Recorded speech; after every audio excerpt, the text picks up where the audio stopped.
This is the greatest short rib recipe you're gonna find. You can stop your search. This short rib is everything that anybody who has ever imagined a beautiful, succulent glazed short rib, whatever you're thinking it tastes like, this is that, and you can make it. Anybody can make it. It's incredibly easy. Yes, there's a long braise time, but other than that, the rest of it is pretty hands-off, and I promise you, if you make this properly, it will be the best short rib you have ever had. Period, end of story. Print this recipe, don't ever lose it, because it will deliver again and again and again. That being said, let's make this, shall we?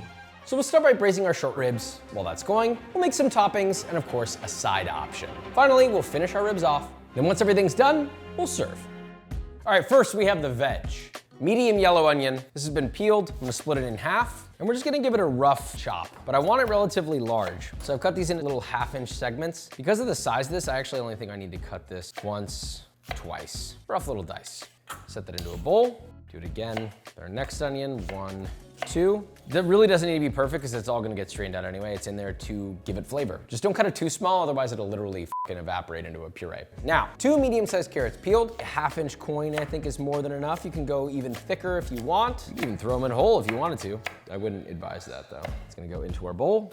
All right, then we have 4 ribs of celery. I like to cut this top part off just a little bit because it always tends to be dried out and kind of gross. You don't have to, personal preference, right? Again, 1/2-inch pieces. You can go as thick as 1 inch. I think 1/2 inch is a good happy medium. And again, into our bowl. Last but not least, garlic. I want a whole head, dude. I don't want you to waste time peeling it. I don't want you to waste time chopping it. Just take the whole head, skin and all, and then take a sharp knife, and then I want you to just cut that in half carefully, like that, so that it's exposed in this way. That's it. Throw that in your bowl too. Now that we have the veg, what's the most obvious part?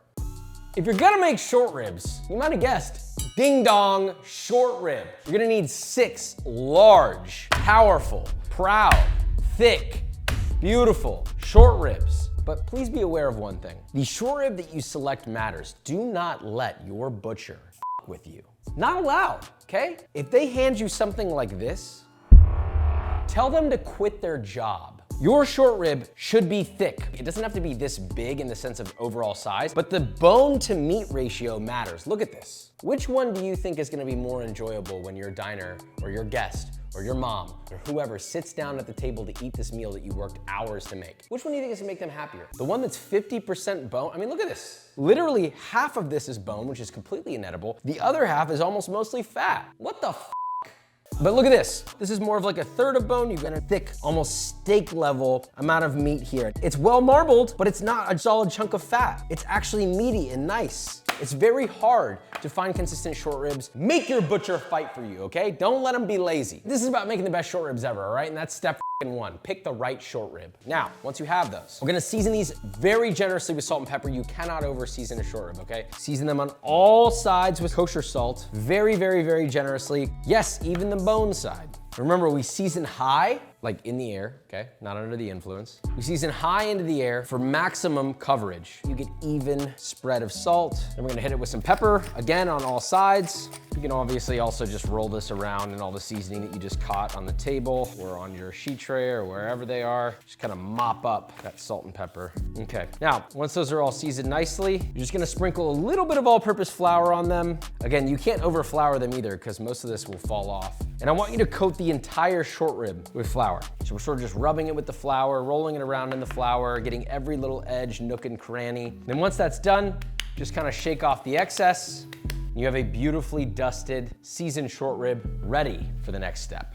All right, it's searing time. First, we have a large, heavy bottom Dutch oven pot. This is optimal. You can also do this in a large stainless steel pot, a stock pot, something similar. Just, you need a lid. Just be aware of that. So you're gonna heat this over medium-high heat. We're gonna add enough high heat oil. That could be avocado oil, canola oil, I really don't care. I'm not gonna have the whole conversation about the war on seed oil. Just something. Lard, beef fat, pork fat, duck fat, just not olive oil. You want something with a high smoke point, and then once that's hot, you're gonna add your ribs in batches, probably 2 to 3 at a time, and you're gonna sear, ideally all sides, but at bare minimum, sear 2 good sides for 2 to 3 minutes so that they look beautifully golden brown like this. Repeat that with at least one other side if you're in a rush, or all sides if you want the full browning. While that's searing, you're gonna pour a bottle of red wine into a medium-sized sauce pot, bring to a boil over high heat. Be careful not to go too high, otherwise it will catch on fire. And then you're just gonna reduce that until 2 cups remain, about 10 minutes. Now, as your wine is on its way to getting its proper reduction, your meat will likely complete its browning process before that, so as your meat finishes browning, set it aside and repeat with any remaining pieces of beef.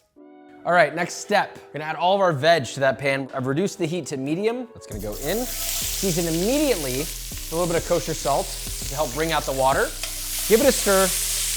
Now let that sit for like a minute. I wanted to get just a little bit of color on it. Once that's got a little bit of caramelization going on, then you're gonna give it another stir. You don't need to cook this anymore. It's gonna continue cooking. Now, at this point, we're gonna add 3 tablespoons of tomato paste, and I want you to turn the heat up to medium-high at this point. Give it a stir, and I want you to cook this, stirring pretty often, just until that tomato paste is not only coating the vegetables, but also starting to caramelize a little at the bottom. Don't let it burn, just a little bit of caramelization. That's why I gotta keep stirring it. All right, it's starting to caramelize. The tomato paste is darkened a little bit, about 1 to 2 minutes of that. Then you're gonna add 1 tablespoon of sugar. It's just gonna add a little bit of sweetness. It's also gonna help when this reduces to make a really nice sauce. All right, now we're gonna add 1 quart of beef stock, your reduced red wine, and then a ½ cup of shirdashi. The shirdashi is kind of optional, but if you can find it, you can get it in an Asian market, you can get it on Amazon. It's essentially like a salty soup base. It also has MSG in it, so just a little secret for you there. Anyway, gonna give that a little stir. Now I want you to set that to medium-high and wait for that to come up to a boil. All right, so we're gonna make a little bouquet garni. All you need is a nice sheet of cheesecloth. I like to double line it, so instead of doing 1 single layer, I'll take a long layer, fold it over itself so that it's super, super fine. And to that, you're gonna add a nice little bundle of thyme, about yay, 1 bay leaf, and then around a tablespoon of whole black peppercorns. So you're gonna fold one side over, the other side over like that, and then you have these sort of 2 points here. Bring the 1 point all the way over, and then just roll that the rest of the way up, kind of like a burrito. Now, you're gonna take kitchen twine, I want you to sort of lay it over so you have 1 really long end and 1 sort of 3-inch long end. You're gonna wrap the super long end all the way around a couple times until you have 2 equal-sized pieces here, and then just tie a nice strong knot. There you go. You have all of your beautiful, herbaceous, and spicy qualities in a little tea bag. All right, so once that's boiling, you're then going to reduce the heat to low. So it's a nice gentle simmer. You're going to carefully place your ribs, ideally bone side down, because the bones are gonna be very loose. Just nestle them in there wherever they fit. Don't overthink it. Just try to keep them all in 1 nice layer. I don't wanna see this.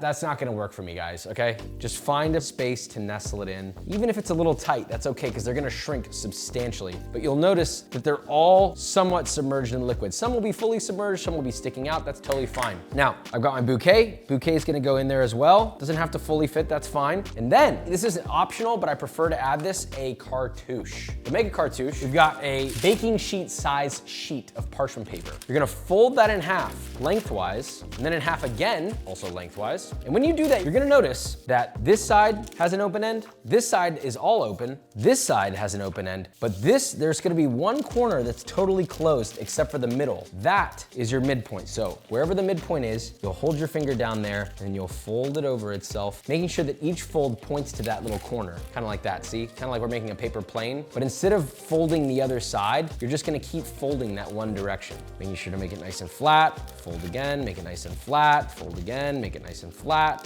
and you'll have something that looks kind of like this, right? Except, you're gonna take this little tip, and I want you to just cut off a tiny little sliver. And then, I want you to use this to measure the pot. So we're gonna kind of take this tip, find the middle as best as you can. So we're gonna say right about there. And notice where the edge of the pot is. So you're gonna kind of cut within the pot. So now I know how long to make this, and I'm just gonna cut directly across that little marker I just made. So now I have this. When you open it up, you have a cartouche. Okay, cartouche goes over the pot like that. It's okay if it adheres a little bit, that's actually good. And then once that comes back up to a simmer, you're gonna place your lid on, and then this will go into an oven set to 300 Fahrenheit for about 2.5 to 3 hours. Now, we're gonna make a quick little chive gremolata. So, we have beautiful, lovely chives right here. I like to cut the top off, just all these little sort of frilled bits, and get them all the same size. And I want you to just slice these chives as thinly as you can, so you got about a ½ cup of thinly sliced chives. It'll probably take maybe 1, 2 bunches of chives. It depends on how big your bunches are, but I would get 2 to be safe. All right, next, 3 lemons. You're gonna zest these. Now, you could zest them like this, which will take you forever. The easier way to do it is to take your zester, hold it at the blade. Don't worry, you're not gonna zest your hands, kind of like right around here. And then I'm gonna place it at the top of my lemon, the very top. The thumb holding the microplane is pushing up, the hand holding the lemon is rotating it back. So it sort of looks like this motion, right? So place that at the top and just kind of close your arms and do that motion nice and slow from top to bottom, and then rotate a little bit so that you have fresh zest, top to bottom. Rotate a little bit, top to bottom. And then you'll just rinse and repeat, and you'll very quickly realize that you've essentially zested the whole lemon. You get a ton of zest out of that. And just repeat with all your lemons. Pretty simple. Now, you're gonna take a knife and just chop that up. Try to get it as fine as you can, because I don't want long threads. I want little tiny sort of flecks of yellow in this. This is gonna add a ton of freshness, not just citrusiness, but like a fresh bite. Take that, place that into our bowl of chives. And then last, we have a beautiful horseradish. You don't need much. I'll take a little 1-inch segment here, peel the edges off, and then you're just gonna grate that on your microplane.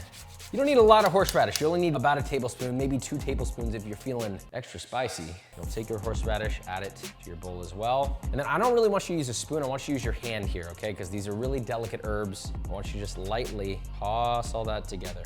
Just give it a little stir, lightly toss. And that is a beautiful chive horseradish gremolata. Wrap that with plastic wrap, leave it in your fridge, keep it cold. This is what we're gonna top our short rib with.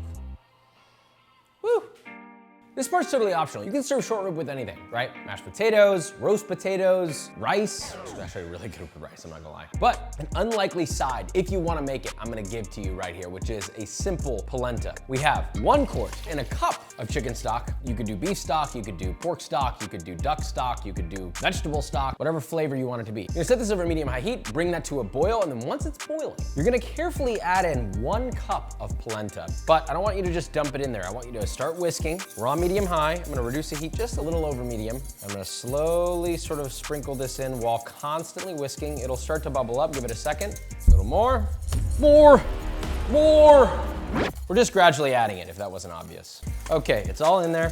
Make sure there's no lumps. So reduce the heat to low. We want this at a light simmer. You're gonna cook that for about 5 minutes or until it's thickened and cooked. Now, once that's done, this actually happened in like 2, maybe 3 minutes, so keep an eye on it. You don't want it to get too thick, but it should look sort of something like this. The texture of almost like cream of rice. Now, cut the heat off. I want you to add about a 1/2 cup of pecorino, fresh grated. You can add more, by the way, but just start with a 1/2 cup, whisk that in, and then follow that with about a 1/4 cup of cold unsalted butter cubed. You're gonna add that in, a couple tablespoons at a time, whisk. Once that's melted and emulsified, you can add a little bit more until you've added all of your butter. Now, your polenta should look creamy, beautiful. You can add more butter to this if you want, but first taste it. Know what you're looking for. Number 1, salt level, flavor. Does it need more pecorino? Does it need more salt? Add it at this stage. I'm actually gonna add a touch more butter. It's very hard to over butter a polenta in my opinion. By the way, you can add other cheeses to this. You could add cheddar, you could add Gruyere, you could add literally anything you want. Now, once that's all emulsified and looking beautiful, you're gonna add a tablespoon of orange juice and a tablespoon of orange zest. I know it seems weird, but that's just gonna add a touch of brightness and freshness to all that richness. Look at that. That is a beautiful polenta. I like my polenta a little more runny, but you can also cook it a little longer and it will, of course, be thicker, so that's up to you. All right, she's done braising. Oh my God, it smells insane. First, we have our lovely short ribs that we're going to carefully remove because they're extremely tender. Look at that, dude. Gently place those onto a plate or metal tray to set to the side and repeat with each of your short ribs until they're all removed from the pot. Remove our sachet. You can put that in your strainer here. All right.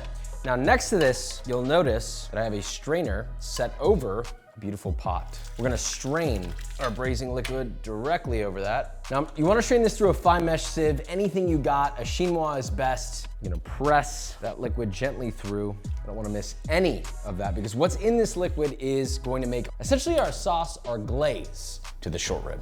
All right, now if there's a ton of fat in here, you're gonna first wanna skim that fat off. So you take a large, wide spoon, tilt the pan, and then just gently let your spoon skim the top. You can also do this with a ladle and remove that fat. You wanna remove as much of this fat as possible. This is even better if you make this the day before and refrigerate it because all this fat will solidify and then you just pull the disc of fat off and then you reheat it and you don't have to do this part at all.